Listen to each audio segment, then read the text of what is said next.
Hi, everybody. I hope you're doing well.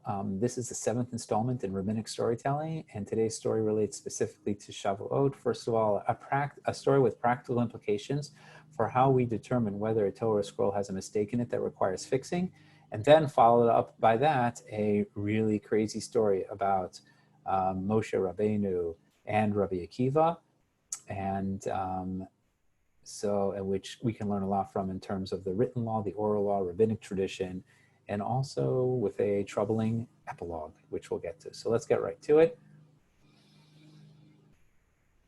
We're going to start right up here. Rami bar Tamri, Dehu Chamua de Rami bar Dikula. The story is brought to us by Rami bar Tamri, who's the father-in-law of Rami bar Dikula. One can imagine things were confusing in that house. One of the Ramis with an aleph, one without, but probably not so easy to distinguish all the time verbally. And here's what happened.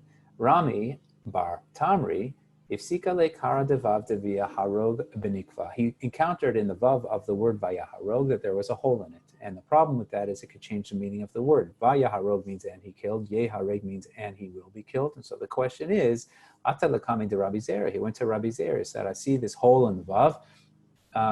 Is the Torah kasher or pasul? Is it a valid or invalid Torah scroll? And if it's invalid, it needs to be repaired before it's used during tefillah.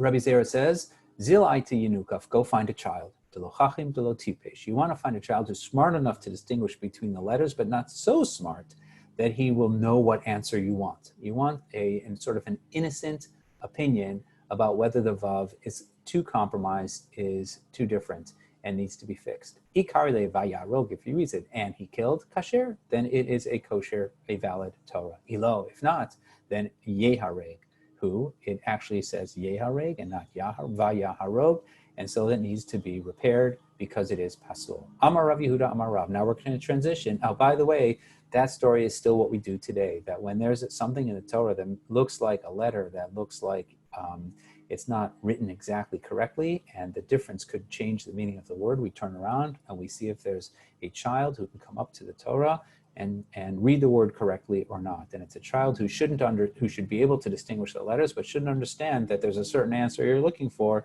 and then change what he says based on what the answer you want to hear. It should be an honest response and evaluation of what the letters actually say. Amar Rav Yehuda, Amar Rav. Rabbi Yehuda says in the name of Rav, B'sha'ah she'ala Moshe lamarom, when Moshe, after he died, went up to the heavens, Matz'o la'kadosh baruch hu she'yoshev kosher k'tarim le'otiyot. He found Hashem sitting and writing crowns on the letters. Amar lefanav, he said to him, Ribono shel olam. You see, by the way, in the margins here, all these commentaries are talking about the different letters in the Sefer Torah as they are written on the cloth from the Torah that we read for tefillah. Amar lefanav, Ribono shel olam, God, mi me'akev hayadcha, who is causing you to write these declarations? Amar lo, Adam echad yesh she'atid liot b'sof kama dorot. Hashem answers, there's a person coming up in many generations, Akiva ben Yosef Shmo, whose name is Rabbi Akiva. She'atid lidrosh kol kotz v'kotz tilin v'tilin. Rabbi Akiva is going to come along, and he is going to interpret every decoration on the letter shel halachot, and he's going to not interpret them just maisa. He's not just going to make nonsense interpretations that have no real significance, but he's actually going to make determinations that have practical implications for halakha based on the decorations of the letter. Now you could say that sounds like a big mistake. Who should be interpreting the decorations to make halakha? But that was Rabbi Akiva's way. And what's really, to me, striking about this story is, first of all, that Hashem is enabling that. You might think the decorations that Hashem would want to guide whoever's studying the Torah to the content, not the decorations, but God is meeting Rabbi Akiva where he is. He is accommodating Rabbi Akiva's interests. And the Torah is being written with Rabbi Akiva in mind, actually. Not the words themselves, but still, Hashem is finding a way to address and satisfy Rabbi Akiva's needs.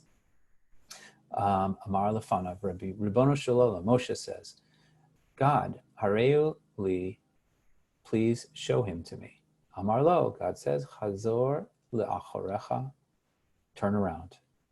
Moshe turns around. Halach yashav asof shmona shurot. Moshe finds himself in a classroom. He goes to sit in the 8th row of the classroom. Lo haya yodea ma hein omrim. And he didn't understand what was going on in class. Tashash kocho. He was disconcerted. He became upset. Kevan she'agia ledavar echad. But then when Rabbi Akiva, the teacher, came to a certain question, Amru lo, his Talmidav, Rabbi Akiva's students said to him, Rebbe, minayin lecha, how do you know this? Amar lahen, he said to them, halacha leMoshe misinai. And he said to them about this thing that Moshe himself didn't understand. It was a law given to Moshe at Sinai. Now, what's the problem with that? Moshe didn't understand it, and Akiva is saying this is something Moshe learned. Would Moshe get more upset at this? No. Nityashva daito. He became, his mind was settled. That answer satisfied him. And so what you see here is, first of all, that within this Gemara, implicit in this Gemara, is the notion that as the law evolves over time, first of all, that the law will evolve over time. Secondly, that when it evolves over time, it will still be attributed and connected back and related to the laws that were given to Moshe at Har Sinai. And this is not something that would be upsetting to Moshe if he knew. It actually, in this story, he does know, and he is very happy about getting, basically, it's not about getting credit, but the fact that later laws are attributed to what was given at Har Sinai. Maybe it's about getting credit, but considering he was such a modest person, the notion that later laws are related back.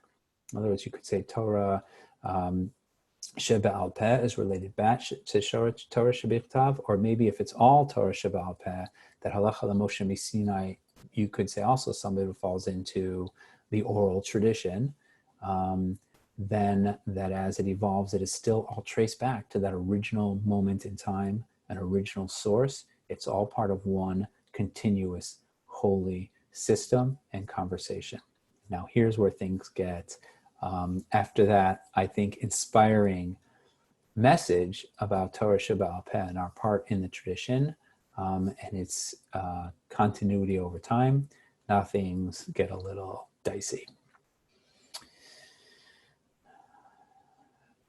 So Chazar, after Moshe sees this, he goes back. Ba'al lifnei HaKadosh Baruch Hu, he goes back to God. Amar lefanav, Ribono shel olam, God, yesh lecha adam kazeh v'ata noten Torah al yadai. You have this kind of person, you gave the Torah to me. So again, this is Moshe's modesty coming through. Rabbi Akiva is the one who deserved to get the Torah, not me. Amar lo shtok, kach ala b'machshava lefanai.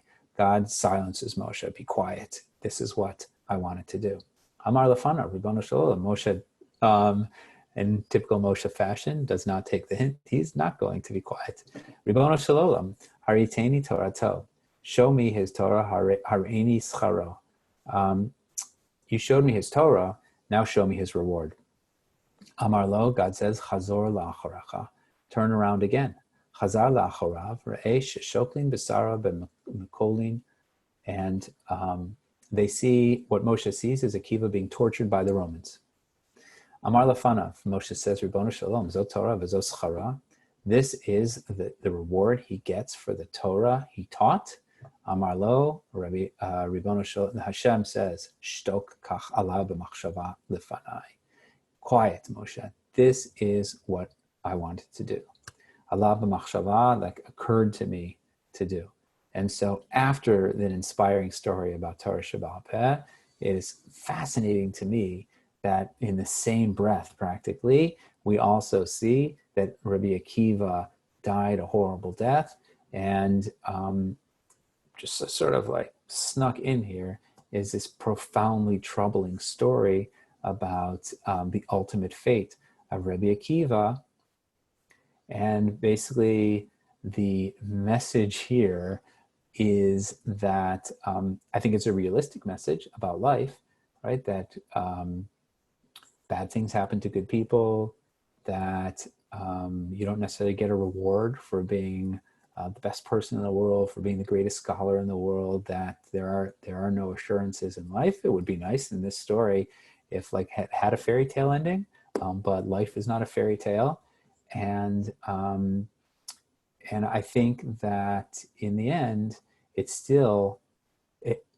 just interesting to me that, like I said, a story that could be left alone as an important story about Torah Sheba'al Peh, about our oral tradition, ends in a way that also includes kind of a facts of life story, a story about what it can happen in life, in a dramatic example of Rabbi Akiva being tortured. It's also, I think, possible that in the rabbinic imagination, in their mind frame, they didn't necessarily see this as they didn't see it as challenging as we do today when we read this episode. Somehow they might have been more comfortable understanding that God is inscrutable. We can't understand God. We can't understand God's ways. They might have been less troubled by that. Difficulties in life might have been more of a fact of life for them. So sort of seamlessly, they were able to transition between the message of Torah Shebaal Peh and then this very troubling story with Rabbi Akiva. There's no way to know for sure. But in the end, what we have here is a dramatic story that teaches us something about Torah Shebaal Peh and the evolution and continuity of the system of oral law, and at the same time packs a punch at the end with a reminder of how unpredictable and difficult life can be, even for somebody of Rabbi Akiva's stature. And on that note, I wish everybody a Chag Sameach, and everybody please continue in good health. And I look forward to continuing with another story very soon. Chag Sameach, Shabbat Shalom.